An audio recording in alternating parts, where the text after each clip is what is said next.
దానికి మీరందరూ సహకరించాలి. నెక్స్ట్, ఇక్కడికి వచ్చినప్పుడు ఐ స్క్రీనింగ్ చేస్తున్నాం. మిగిలిన భూములన్నీ కూడా ఉంటే అవన్నీ కూడా ఇస్తాం. ప్రజా దర్బారు పెట్టి మీకు ఎప్పటికప్పుడు గైడెన్స్ ఇస్తారు.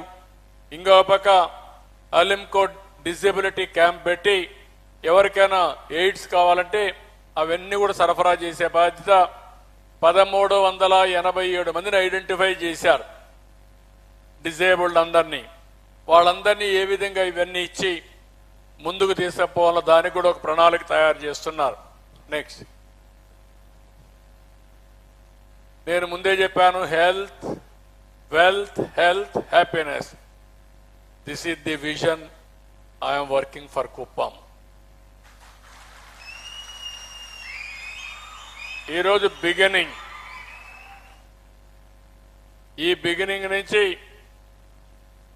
నేను జననాయకుడు పోర్టల్ కూడా రేపు ఇనాగరేట్ చేస్తున్నాను. నేను ఈరోజు ముఖ్యమంత్రి, ఎమ్మెల్యేని.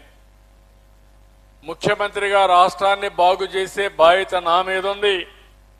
ఎమ్మెల్యేగా, ముఖ్యమంత్రిగా ఈ నియోజకవర్గాన్ని మొదటి స్థానంలో పెట్టవలసిన బాధ్యత కూడా నా మీద ఉంది. అదే మాదిరిగా జిల్లా పైన కూడా దృష్టి పెట్టవలసిన బాధ్యత నా పైన ఉంది.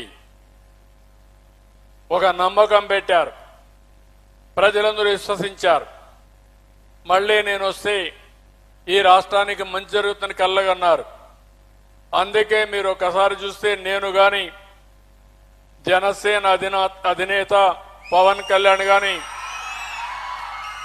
అదే మరి నరేంద్ర మోడీ గారు, ఈ ముగ్గురం కలిసి వస్తే మీరందరూ విశ్వసించి మళ్ళీ మాకు మంచి జరుగుతుందని 93% గెలిపించారు. నేను చూశాను, చిత్తూరు జిల్లాలో 7 అసెంబ్లీ సీట్లుంటే 7కు 7 గెలిపించారు. రాష్ట్రంలో 11 సీట్లు తప్ప 175లో 164 సీట్లు గెలిపించారు. అంటే అది ఒక విశ్వాసం, ఒక నమ్మకం. ఆ నమ్మకంతో నేను కూడా చెప్పాను, ఇంత మునుపు ఏ విధంగా చేశానో దానికంటే మిన్నగా ఈ 5 ఏళ్లు చేస్తాను, టెక్నాలజీ ఉపయోగిస్తాను, తద్వారా మెరుగైన ఫలితాలు ఇప్పిస్తానని చెప్పాను. అమరావతి లైన్లో పెట్టాం. పోలవరం మళ్ళీ డయాఫామ్ వాళ్ళ నుంచి అన్ని కూడా స్ట్రీమ్ లైన్ చేసి కేంద్రం సహకారంతో దాన్ని కూడా ముందుకు తీసుకుపోయాం. పెట్టుబడులు మీరు చూస్తే ఈ 4-7 నెలల్లో దగ్గర 4 లక్షల నుంచి 5 లక్షల కోట్ల రూపాయలు పెట్టుబడులు వచ్చి దగ్గర 5 లక్షల మందికి ఉపాధి కల్పించే పరిస్థితి వచ్చామంటే అది ఈ ప్రభుత్వం పైన ఉండే విశ్వాసం. ఇదైనాక నేను విజన్ డాక్యుమెంట్ కూడా తయారు చేసి రాష్ట్రానికి మొత్తం ఇచ్చి ఈ విధానం చేసి ఎక్కడ కూడా ఫ్రాడ్ జరగకుండా, నిర్లక్ష్యం లేకుండా చేసే బాధ్యత తీసుకుంటాం. కానీ కొంచెం టైం పడుతుంది. ఈరోజు మీరు చూశారు, గడిచిన ప్రభుత్వ రికార్డులన్నీ తారుమారు చేసేశారు. వాళ్ళకి ఇష్టం లేకపోతే 22A కింద పెట్టారు. ఇంకా 1-2 కాదు, భూములన్నీ కబ్జా చేసే పరిస్థితికి వచ్చారు. బలవంతంగా రాయించుకునే పరిస్థితికి వచ్చారు.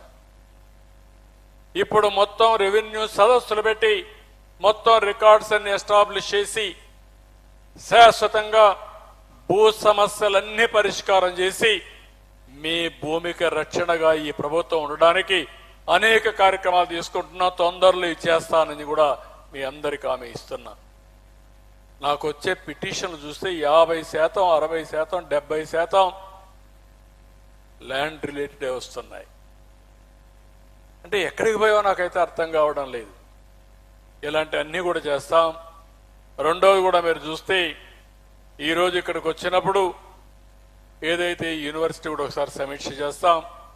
సమీక్ష చేసి జరిగిన తప్పులన్నీ కరెక్ట్ చేసి మళ్ళీ ఈ యూనివర్సిటీని నెంబర్ 1 యూనివర్సిటీగా తయారు చేసే బాధ్యత ఎమ్మెల్యేగా, ముఖ్యమంత్రిగా నేను తీసుకుంటాను, చేస్తాం. ఇది చేయాల్సిన అవసరం ఉంది. ఇలాంటి కార్యక్రమాలన్నీ తీసుకొని మనం ముందుకు పోదాం. ఇక్కడికి వచ్చినప్పుడు మీరందరూ కూడా